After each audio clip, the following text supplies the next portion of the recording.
So next parameters we'll discuss about parameters related to marriage and love marriage. अब ये मैं marriage से related cases आपको बता रहा हूं। अगर आपको इसको जनरलाइज करना है, समझने की कोशिश करनी है कि मैरिज में मैं जो पैरामीटर्स ले रहा हूं प्रोफेशन से रिलेटेड आप देखोगे तभी भी सिमिलर पैरामीटर्स पर काम करेंगे। यदि आप किसी प्रोजेनी से रिलेटेड जब देखोगे तभी भी सिमिलर पैरामीटर्स पर ही हमें काम करना है। वो पैरामीटर्स का नाम बदल जाएगा मगर यही सारी चीजें आपको देखनी है। तो मैं एग्जांपल लेके बताऊंगा, ये parameters of marriage and love marriage में आपको नोट कराऊंगा। उसी के बेस पे मैं यहाँ पे प्रोजेनी से रिलेटेड और प्रोफेशन से रिलेटेड पैरामीटर्स भी बता दूंगा कि आपको वो किस तरीके से मॉडिफाई करना है। तो यहां पर देखते हैं, देखिए सबसे पहला इंपॉर्टेंट है कि मैरिज से रिलेटेड हाउस 7th हाउस होता है और असेंडेंट का रोल हर चीज में होता है। हर एक इवेंट किसी भी नेटिव से रिलेटेड असेंडेंट की दशा और अंतरदशा में हो सकता है। पहली बात, पाराशरी के अंदर भी। तो यहां पर भी हम असेंडेंट और 7th हाउस को इग्नोर नहीं कर सकते। तो सबसे पहले आपको देखना है मैरिज और मैरिज रिलेटेड लव मैरिज से मैटर्स में ascendant and 7th house. Love marriage का जब मैं केस डिस्कस करूंगा तो मैं सेपरेटली करूंगा, पर आपको ये पैरामीटर्स नोट करने हैं। दूसरा देखना है आपको राशि containing DK and 7th from DK. DK का मतलब दारा कारक, जो लोएस्ट डिग्री का प्लेनेट है 7 में से वो, और उससे 7वां भाव आपको मार्क कर लेना है कुंडली के अंदर।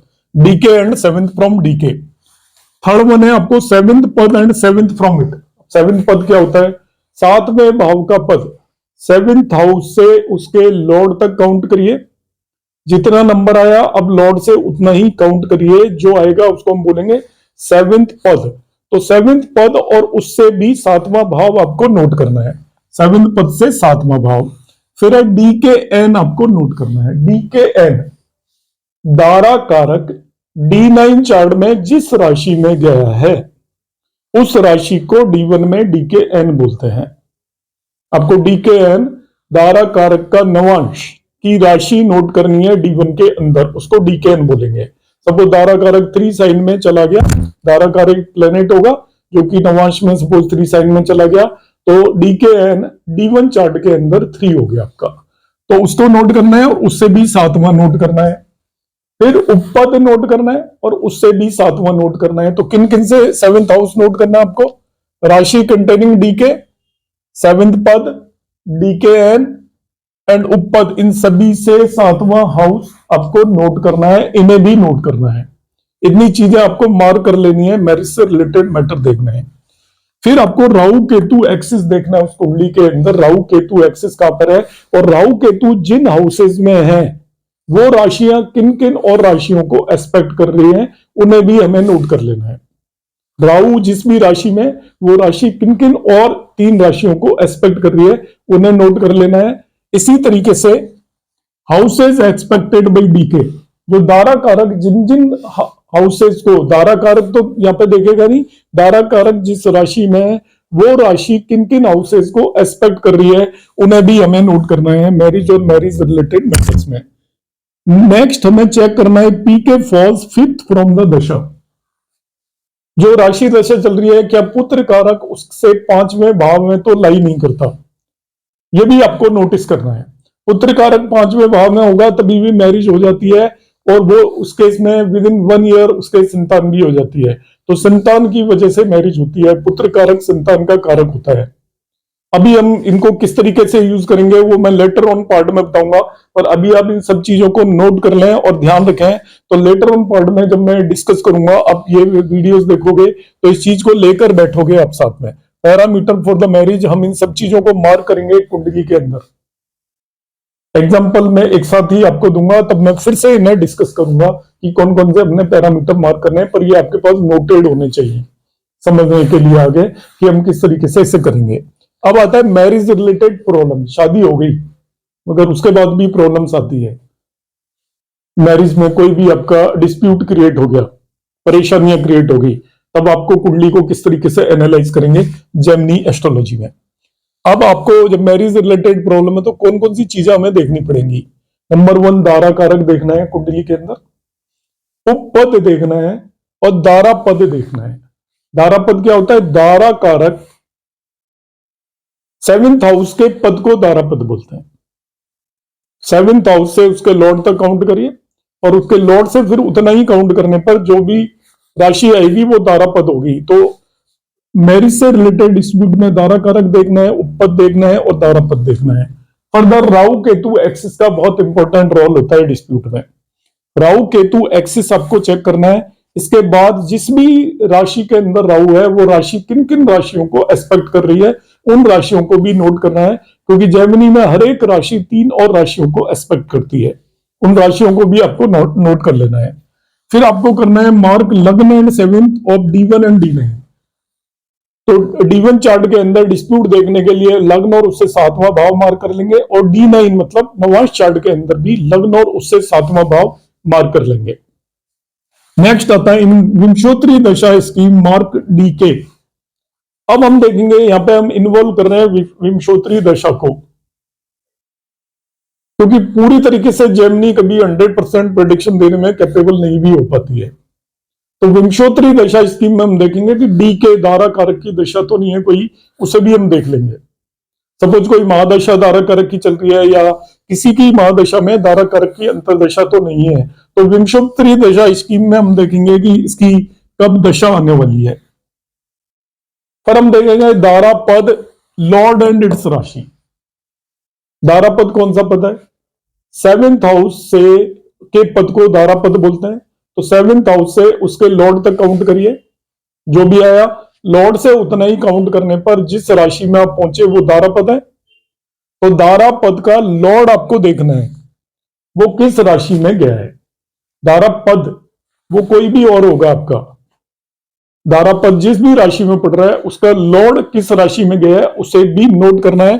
तो ये सभी पैरामीटर्स आपको नोट करने हैं। जब मैरिज रिलेटेड प्रॉब्लम्स हैं तो इन सब चीजों को हम मार्क करेंगे। मार्क करके जब हमें प्रेडिक्शन देनी है तो हमें क्या करना है कि प्रेडिक्शन देने में वही विंशोत्तरी का ही कंसेप्ट हर जगह यूज होता है। यदि किसी हाउस से रिलेटेड राशि की दशा है या जिस राशि की दशा है वो उस हाउस को एस्पेक्ट कर रही है, तो जेमिनी में बड़ा इजीली कोई भी इवेंट हो जाता है। इस तरीके से किसी भी राशि की दशा है, वो राशि जिन जिन राशियों को एस्पेक्ट कर रही है तो वो राशियां किसी न किसी भाव में होंगी, तो उन भावों से रिलेटेड इवेंट हो जाएंगे। जैसे जिस राशि की दशा है वो 7वें भाव को एस्पेक्ट कर रही है तो 7वें भाव से रिलेटेड इवेंट हो जाएगा। जिस राशि की दशा है वो 5वें भाव को एक्सपेक्ट कर रही है तो 5वें भाव से रिलेटेड इवेंट हो जाएगा। या वो राशि 5वें भाव में और उसी की दशा आ जाती है या उसी की अंतरदशा आ जाती है तो वो इवेंट हो जाएगा। तो जेमिनी में इवेंट को प्रेडिक्ट करना बहुत ज्यादा सिंपल है। आपको सिंपली ये देखना है, सबसे मैं इंपॉर्टेंट कंसेप्ट बता रहा हूं, ये सारी चीजें तो हमें नोट करनी ही है। किसी भी भाव से रिलेटेड इसको आप नोट कर लें प्रॉपरली। किसी भी भाव से रिलेटेड आपको रिजल्ट देखना है जेमिनी एस्ट्रोलॉजी में। सपोज आपको एजुकेशन से रिलेटेड वो देखना है तो एजुकेशन का कारक होता है पुत्र कारक। अब पुत्र कारक एजुकेशन देगा मगर दशा तो होनी चाहिए ना राशि की। पुत्र कारक से रिलेटेड राशि की दशा है, मतलब जिस राशि की दशा है किस तरीके से पुत्र कारक को देखेंगे या एजुकेशन को देखेंगे या संतान को देखेंगे वो मैं भी आपको एक्सप्लेन करता हूं। पुत्र कारक के केस में कौन कौन सी चीजें होंगी मैं एक चार्ट यहां पर बना के आपको एक्सप्लेन करूंगा और उस बस इसी से आपको आइडिया लग जाएगा जेमिनी एस्ट्रोलॉजी में प्रेडिक्शन देना कितना ज्यादा इजी है। मल्टीपल पैरामीटर्स हम यूज कर सकते हैं। ये मैंने एक कुंडली बना दी है और ये काल पुरुष कुंडली बना देता हूं। एरीज लग्न की कुंडली है 3, 4, 5।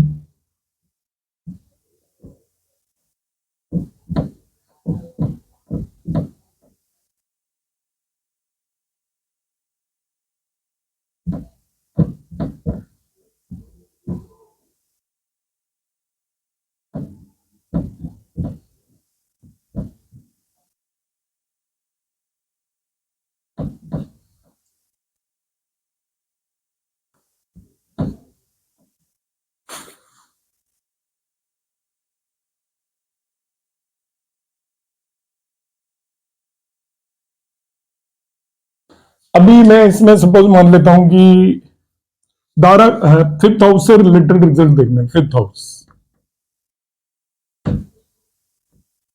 और पुत्र कारक को हम मान लेते हैं, लेट पुत्र कारक इज मार्स।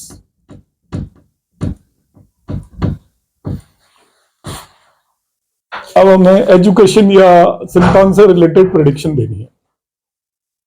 एजुकेशन और संतान से रिलेटेड प्रेडिक्शन के लिए हम क्या करेंगे, देखिए आपको लग्न तो मार्क कर ही लेनी है, ये लग्न है, इसमें कोई डाउट ही नहीं।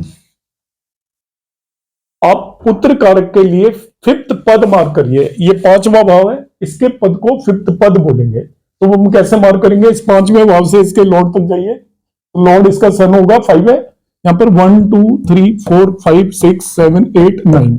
अब लॉर्ड से फिर आप 9 काउंट करिए तो आप यहां पे पहुंच जाएंगे, ये आपका फिफ्थ पद हो गया। फिफ्थ पद हमने मार्क कर लिया। सिमिलरली आप पुत्र कारक आपने मार्क कर लिया, ये पीके हो गया। पुत्र कारक से भी फिफ्थ मार्क कर लीजिए और फिफ्थ पद से भी फिफ्थ मार्क कर लीजिए। तो पुत्र कारक है, इससे फिफ्थ मार्क करूंगा मैं, 1 2 3 4 5, ये फिफ्थ हो गया फ्रॉम द पुत्र कारक, फिफ्थ फ्रॉम पीके। और फिफ्थ पद से भी फिफ्थ मार्क कर लीजिए, 1 2 3 4 5, ये हो गया फिफ्थ फ्रॉम फिफ्थ पद, फिफ्थ फ्रॉम फिफ्थ पद। अब जिस भी राशि की दशा चल रही है या अंतर दशा चल रही है, वो इनमें से किसी को भी इन्फ्लुएंस कर दे, फिफ्थ पद को इन्फ्लुएंस कर दे, फिफ्थ फ्रॉम फिफ्थ पद को इन्फ्लुएंस कर दे, पुत्र कारक को इन्फ्लुएंस कर दे, फिफ्थ फ्रॉम पुत्र कारक को इन्फ्लुएंस कर दे, या फिफ्थ हाउस को इन्फ्लुएंस कर दे, तो उसको संतान प्राप्ति हो जाएगी। या इस पीरियड में यदि वो एजुकेशन लेगा तो उसको एजुकेशन में सक्सेस मिलेगी, क्योंकि उसकी फिफ्थ हाउस से रिलेटेड राशि दशा चल रही है। इन्फ्लुएंस करने का कैसे मतलब है कि सपोज उसकी लिब्रा साइन की दिशा चल रही है, लिब्रा या जिसे हम बोलते हैं तुला राशि की दशा चल रही है।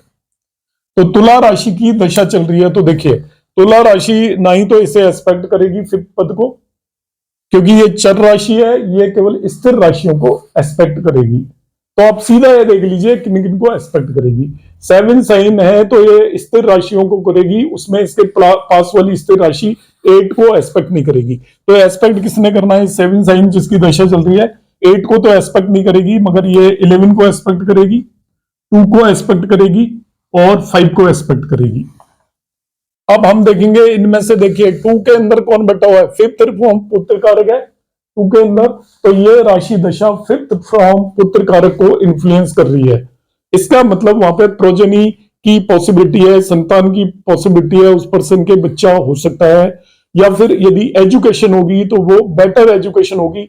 इतने सिंपल वे में हम इसमें कोई भी प्रेडिक्शन कर सकते हैं। ऑल्दो मैं प्रेडिक्शन से रिलेटेड अलग अलग केसेस के कई सारे केसेस में डिस्कस करूंगा इन द अपकमिंग क्लासेस, मगर तब तक आपको मैंने जो भी ये चीजें बताई हैं, जो भी कंसेप्ट बताए हैं, क्या क्या चीज आपको लिस्ट करनी है, क्योंकि हम अगले केसेस बिल्कुल शुरू से करेंगे जिसमें हम देखेंगे कि कारकों को हम किस तरीके से निकाल रहे हैं, इसके बाद उसका उपपद, पद लग्न, आरूढ़ लग्न, ये सारी चीजें हम मार्क करेंगे A to Z, और इसके बाद हम 1 by 1 एक एक चीज को प्रेडिक्ट करना सीखेंगे। तो अभी तक जितने भी वीडियोस आपने देखे हैं उन सभी को आप प्रॉपरली रिवाइज करें, क्योंकि मैं कमिंग क्लासेस में कुछ एक मैं अभी कॉम्बिनेशंस बताऊंगा कारक के, और उसके बाद हम सीधा प्रेडिक्शन पे आ जाएंगे।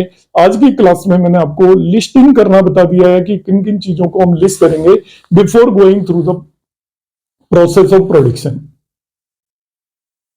तो आपको आज का ये सेशन कैसा लगा, अपने कमेंट बॉक्स में जरूर भेजिएगा, और यदि चैनल आपने सब्सक्राइब नहीं किया है तो इसे सब्सक्राइब करें।